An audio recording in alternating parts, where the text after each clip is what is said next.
सुनो, आज काफी दिनों के बाद और मेहनत के बाद आखिर हमारा ढाबा खुल ही गया। अब देखना हमारे ढाबे के स्वादिष्ट खाने से लोग कैसे उंगलियां चाटते रह जाएंगे। तुम ठीक कहती हो शीला, बस ग्राहक और बढ़ जाए। खाने में क्या क्या मिलेगा? ये सब कुछ है, दाल मखनी, दाल तड़का, दाल चावल, छोले चावल, राजमा चावल, और भी बहुत कुछ है। चल यार, आज यहीं पर खाना खाते हैं। वो सामने वाले ढाबे का तो अब वो स्वाद नहीं रहा। मेरे ढाबे के आगे एक नया ढाबा खुल गया है। ये मेरे तो अब ग्राहक ही आने बंद हो गए हैं। शीला और रमेश का ढाबा अच्छा चलता देख सामने वाला ढाबे वाला किला जाता है। ये एक और सामने ढाबा खुल गया। कोई ना कोई मुसीबत आ ही जाती है। हमारा ढाबा चल निकला है। सचमुच ये सब देखकर मैं बहुत खुश हूँ।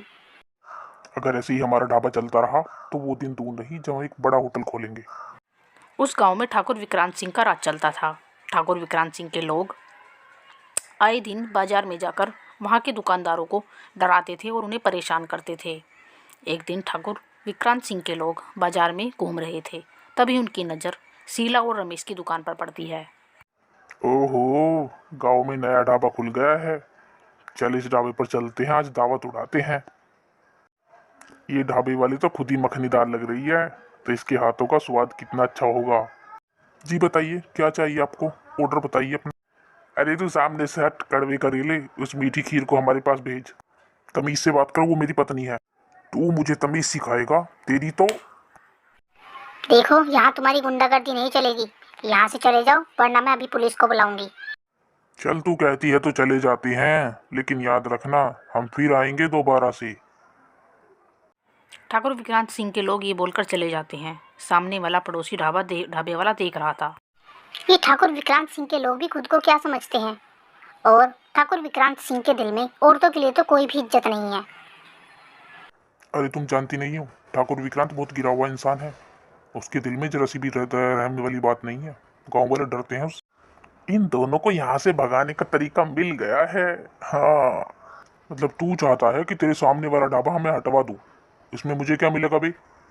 हम अपनी कमाई में से तुम्हें हिस्सा देंगे। हाँ, अच्छा तो ये बात है। मैं अभी अपने आदमियों को रमेश के ढाबे पर भेजता हूँ। ठाकुर विक्रांत सिंह अपने आदमियों को ढाबे पर भेजता है। ठाकुर साहब का हुक्म है, अब इस गांव में ये तेरा ढाबा नहीं चलेगा। इसको बंद करके यहाँ से चलता बन। अरे कोई जोर जबरदस्ती है क्या? ये ढाबा यहीं चलेगा। अपने ठाकुर से बोल दे, जो करना है कर लेगा। तुम लोगों ने बदमाशी दिखाई तो हम पुलिस को जाकर बता देंगे। अच्छा, तेरी जबान बहुत चल रही है। कहीं ऐसा ना हो कि हम ढाबे के साथ तेरे पति को भी जला दे। तभी ठाकुर विक्रांत सिंह अपने जीप में वहां पर आता है और जीप से नीचे उतरकर बहुत गुस्से में ढाबे में जाता है। तुम्हारी इतनी मजाल कि मेरे गांव में रहकर मुझसे ही नहीं डरते। पकड़ लो इसके पति को और ढाबे के साथ इसे भी जला दो। नहीं ठाकुर नहीं, मेरे पति को छोड़ दो। मेरे पति को मत जलाओ। कृपा करके मेरे पति पर रहम करो। विक्रांत सिंह से प्यार करने की हिम्मत की है ना तुम दोनों ने, उसकी सजा तो भुगतनी पड़ेगी ही ना।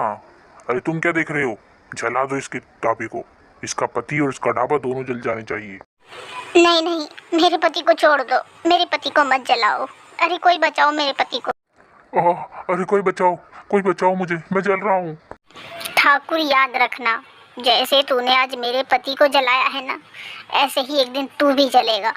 हाँ, ऐसे ही एक दिन तू भी जलकर राख हो जाएगा। शीला रोती रह जाती है और रमेश ढाबे के साथ जलकर अच्छे तरह से राख हो जाता है। रमेश को गुजरे 2 दिन हो गए थे और शीला ने 2 दिन से कुछ नहीं खाया था। वो हिम्मत करती है और ढाबे पर जाती है। सब कुछ खत्म हो गया, सब कुछ जलकर राख हो गया। अरे ये तो वही कुकर है जो रमेश अभी 2 हफ्ते पहले ही लाए थे। कितने मन से वो अपने ढाबे के लिए इस कुकर को लाए थे। ये उनकी आखिरी निशानी है। इसे रख लेती हूँ। आज खिचड़ी इस पर ही बनाऊंगी। शीला खिचड़ी बना ही रही थी कि तभी एक व्यक्ति वहां पर आता है। जी नमस्ते, मैं इस गांव में नया आया हूँ। ये ढाबा देखा तो मैं रुक गया। कुछ खाने को मिलेगा क्या? आप बैठिए, मैं भी आपके लिए खाना लेकर आती हूँ। मैंने तो थोड़ी सी खिचड़ी ही बनाई थी। कोई बात नहीं, ये उन शहरी बाबू को दे देती हूँ। मैं अपने लिए कुछ और बना लूँगी। अरे ये क्या, खिचड़ी तो दोबारा से पूरा कुकर भर गया। ऐसे कैसे हो गया? मगर मैं तो सारी खिचड़ी उस शहरी बाबू को दे आई थी। ये कैसा चमत्कार है? रमेश, मुझे लगता है कि तुम यहीं कहीं हो, मेरे पास हो और मेरी सहायता कर रहे हो। अब मैं इस जादुई कुकर की मदद से दोबारा से अपने ढाबे को चलाऊंगी। अब शीला दोबारा से उस जादुई कुकर में खिचड़ी बनाती और ग्राहकों को खिलाती। जादुई कुकर की बनी हुई खिचड़ी पूरे दिन चलती थी और धीरे धीरे अब ऐसे ही उसके ग्राहक बढ़ने लगे और कुछ ही दिनों में उसकी ढाबा दोबारा से चलने लगा। दोबारा ढाबा चलते ही सामने वाला फिर उससे किलसने लगा। वो फिर ठाकुर के पास गया और उसने शिकायत की। ठाकुर साहब फिर अपनी जीप लेकर उसके पास आए और बोले, लगता है तुझे भी तेरे पति के पास पहुंचाना पड़ेगा। गांव वालों सुन लो, अगर किसी ने भी मेरे खिलाफ कोई काम किया या कोई मेरे विरुद्ध गया, उसका यही हाल होगा जो इसका हुआ है। बेचारी शीला, पहले तो पति रमेश चला गया, अब शायद ठाकुर इसे भी जिंदा जला देगा। अब तो भगवान ही शीला को बचा सकते हैं, वही कुछ चमत्कार कर सकते हैं। इस पूरे गांव में कोई माइकाला नहीं है जो विक्रांत सिंह के सामने सर उठाकर बात कर सके। हा हा हा हा, जला दो इसे।